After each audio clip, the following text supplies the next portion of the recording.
साथियों, इतनी दूर से चलकर आए हमारे संतोष भाई के सरोज और दिनेश शर्मा इतनी मेहनत कर रहे हैं, ये आप लोगों के लिए कर रहे हैं।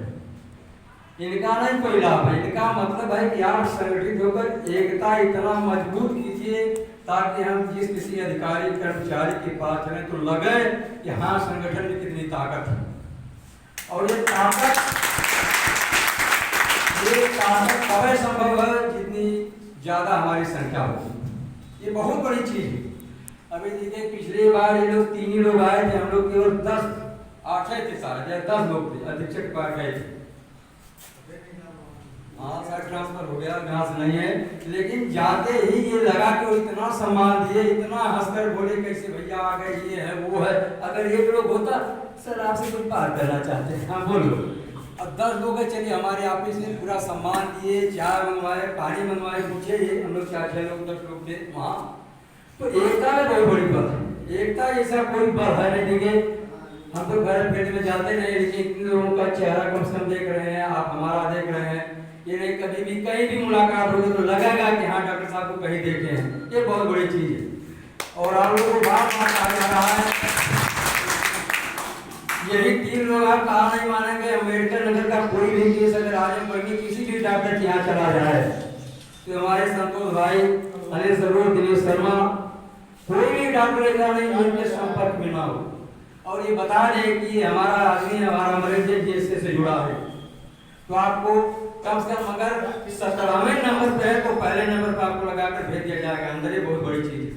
हम लोग अम्बेडकर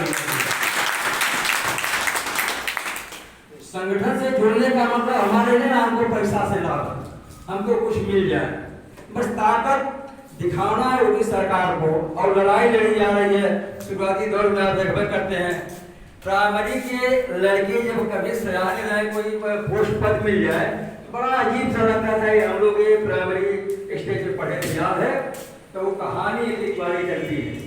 हमने आपको एक बार ये किया था, आपने हमको ये किया था, बड़ा आनंद आता है। और ये जो समय वाकई में बीत रही है, हम लोग इकट्ठा हो, ये कभी नहीं वापस आएगी, कब नहीं आएगी। तब हम लोग याद करेंगे कि हाँ हम लोग एक विद्यालय पर बैठे थे और ऐसे लोग थे, ये कर रहे थे, वो कर रहे थे, यही सब है। और जीवन के अंत में मेरे बस केवल यही याददाश्त ऐसी आती है, आप कभी अकेले होकर भी हंस लेते हैं, अकेले होकर भी हंस लेते हैं, केवल याददाश्त। बहुत बड़ी ताकत है जब हम असहाय हो जाते हैं। एक बार मैं 40 बरस का था और 80 बरस मैंने अपने आप को आका था। आप परेशान हो जाएंगे, कैसे हो सकता। मेरी उम्र 40 साल की थी, लेकिन उस समय मैं 80 वर्ष का हो गया था। बड़ी अजीब बात है, मुझे टाइफाइड हो गया था, मैं चारपाई से उठ नहीं पा रहा था, डंडा लेके खड़ा हो रहा था, मुझे आभास हुआ। आज मैं 80 बरस का हो गया। 80 बरस का जो इंसान होता है, मैं वहां पहुंच गया था 40वें बरस की एज में। और मैंने सोचा कि आज तक हमने किया क्या। आप नहीं कहा मानेंगे, मुझे ऐसा लग रहा था कि यार कल मैं कम से कम जन्म लिया हुआ, बड़ा अच्छा होता, लग रहा कि मैं कुछ दिन और रह पाऊंगा। लगा कि कुछ हमने किया ही नहीं। 40 वर्ष की उम्र में चारपाई से उठकर न तो लर्निंग कर पाता था, न तो प्यास पेशाब कर पाता था। मेरे दिमाग में आया कि पूछे अंतिम सांसा, अब भी मैं रहा प्यासा, जिंदगी क्या तमाशा।